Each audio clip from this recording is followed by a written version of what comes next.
Hey guys, I'm here to show you all what a typical flat looks like here in Melbourne. I've been meaning to do this video for a while now, but I've been traveling and working, so I finally have the time. And this video will be useful for those who are considering coming over to Melbourne and are looking at flats as a housing option. So the reason why I call this a flat and not an apartment is because a flat is actually a building unit that's found in suburb areas and has about 2 to 3 stories, whereas an apartment is a building which is multi-storied and sometimes come with amenities such as pools, gyms, sauna, and is usually more luxurious. So I've been renting the room in this flat for about 5 months and my lease is about to end, hence I'm rushing to film this. So without further ado, let's start the tour.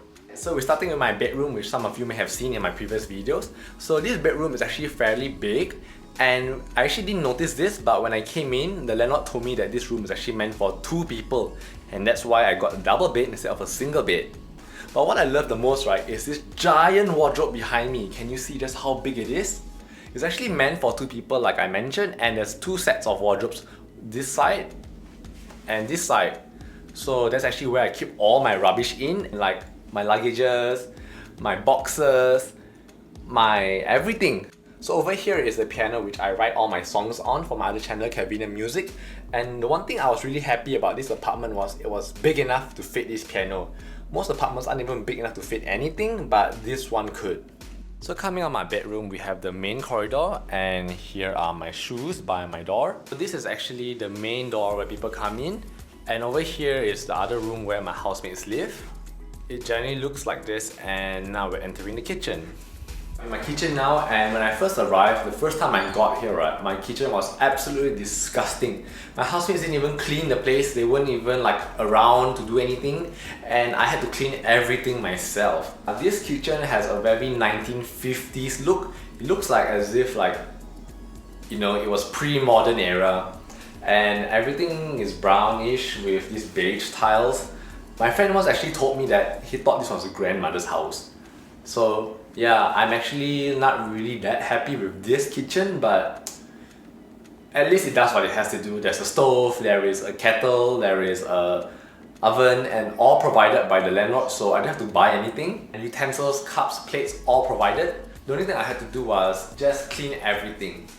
Alright, now another thing about Australian houses is the toilets are actually separated from the bathroom, such as this.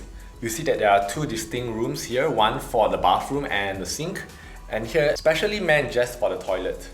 Meaning that you would have to actually go through from the toilet to the bathroom if you wanted to wash your hands. So yeah, I found this really strange at first because, you know, why would anyone do this? It's so troublesome. But as it turns out, it's actually really useful because some people take forever to shower and some people take forever to use the toilet, if you know what I mean. I have a bathtub here which I rarely use, followed by the shower head and my not so clean sink with all my junk. So it has a latch on this side where you can actually put all your shower gels and shampoo, so I think that's one of the useful things for me. And one thing that irritates me the most, right, is actually the position of the shower head. Like, why is it over here when it should be against the wall? When I turn on the water, right, it just spills out over the bathtub and over the floor, wetting everything if I don't close the curtains properly. So yeah, this is actually a design flaw which I think older apartments have, not newer ones. So do be on the lookout for that. Some apartments actually come with a washing machine and they are placed in your bathroom itself, but you will have to inspect because not every apartment has one, so it's a bonus if you do. And also, some might even come with a dryer that will be on top of your washing machine. So what if you don't have a dryer? Well, like me, I don't have one, but what I do is I put my clothes on a drying rack in my room itself because I don't have other space to put it in. And I wait for about 2 to 3 days and the clothes will be fully dried, and this will help you to save electricity because it's really expensive in Australia. So that's generally what a flat looks like, and as mentioned, it's not really that luxurious or fancy or pretty as an apartment. So I hope this actually informs you for any housing decisions for those coming over. Let's talk about price. Different suburbs in Melbourne command different rent prices, and the one I'm living in is called Hawthorn. It's actually quite prime and expensive because it houses Swinburne University. So what I'm paying per month is 935 Australian dollars, or in these prices.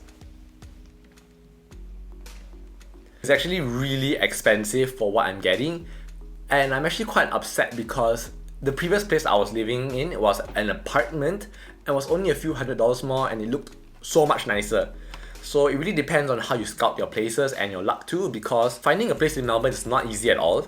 Most agents actually reject your application, so you have to look really hard or you have to be very impressionable to the agent. So overall, I hope you all enjoyed this video and also gave you an idea of what a flat looks like here. Do click here to subscribe to my channel. I'll be making videos and trying to find time to vlog. It's quite difficult because working full time really eats up everything. I'll see y'all next time.